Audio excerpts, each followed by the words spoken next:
Hello les amis, j'espère que vous allez bien. Aujourd'hui nous allons parler des techniques de mise en forme d'un texte.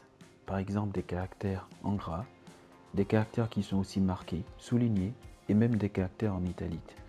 Je vais vous montrer quelques exemples et vous allez voir que c'est super cool. Allez, c'est parti. Pour commencer, nous allons écrire un texte normal, c'est-à-dire un texte contrôle, où il n'y aura pas du tout de balises de mise en forme. Et comme ça, vous allez voir la différence avec les textes qui vont contenir des balises de mise en forme. Écrivons alors notre texte contrôle. Ceci est un texte normal. CTRL S, on enregistre, puis on rafraîchit notre page. Et voici notre texte normal. Il n'y a pas du tout de balise de mise en forme. On va pouvoir passer à la ligne. Ajoutons notre fameuse balise de saut de ligne, la balise BR que vous connaissez bien.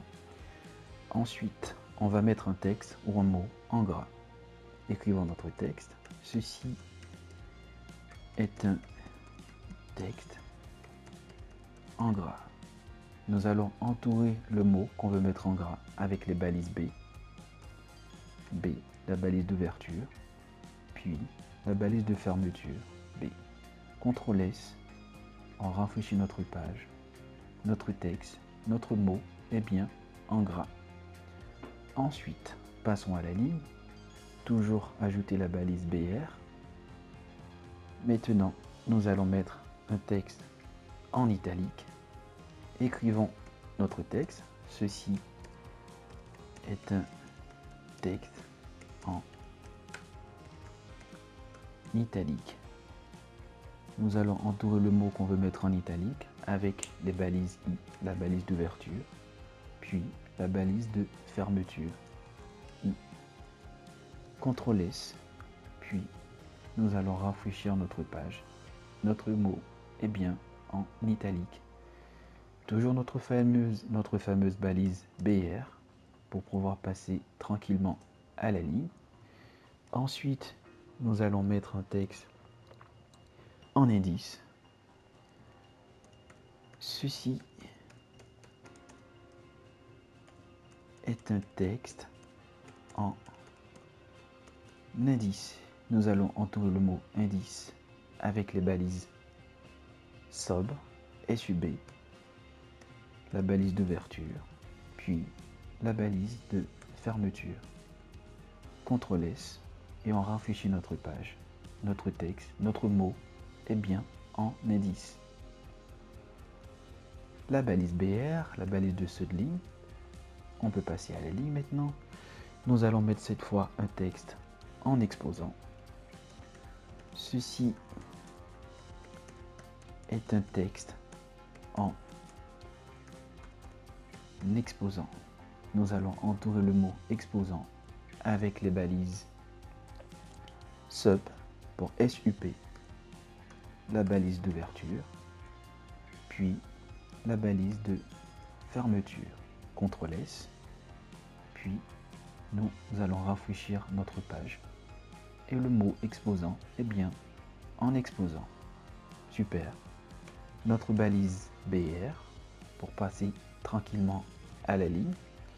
Ensuite, nous allons mettre un texte en petit. Ceci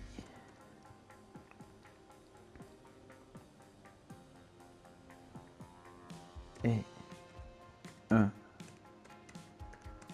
petit texte.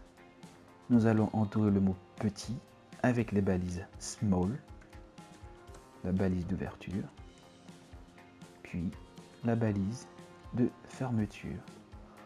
CTRL S, puis nous allons rafraîchir notre page et vous allez voir que le mot petit dans ce texte est bien en petit. Notre fameuse balise BR, super. Ensuite, nous allons mettre maintenant un texte ou un mot en grand. Ceci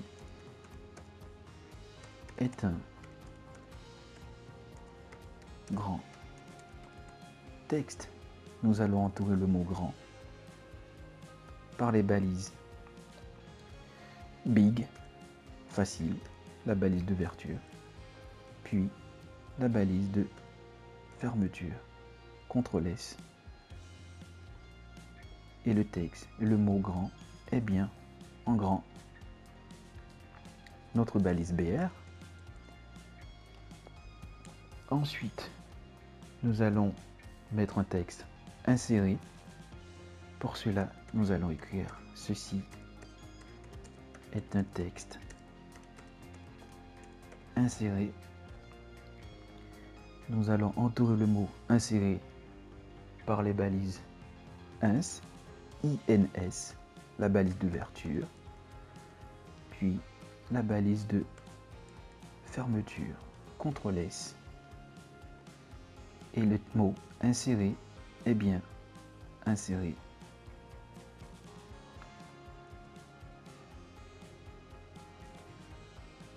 Notre fameuse balise BR, puis nous allons maintenant mettre un texte supprimé.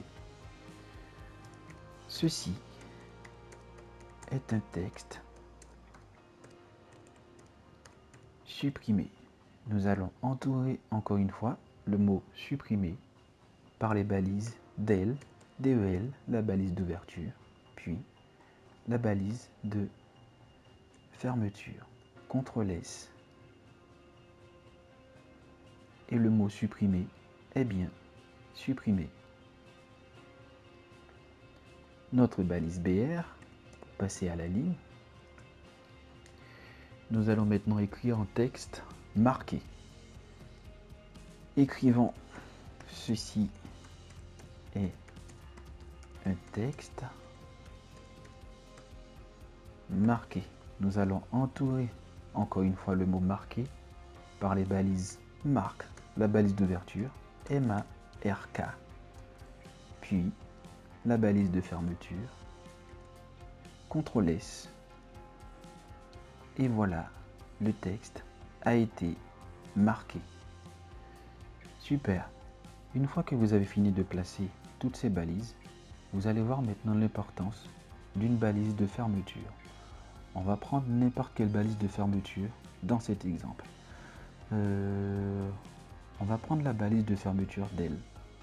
Par exemple, si on supprime cette balise ou qu'on oublie de la mettre, je fais CTRL S, je rafraîchis ma page et tout ce qui vient après cette balise a été supprimé. Et maintenant, si je rajoute cette balise de fin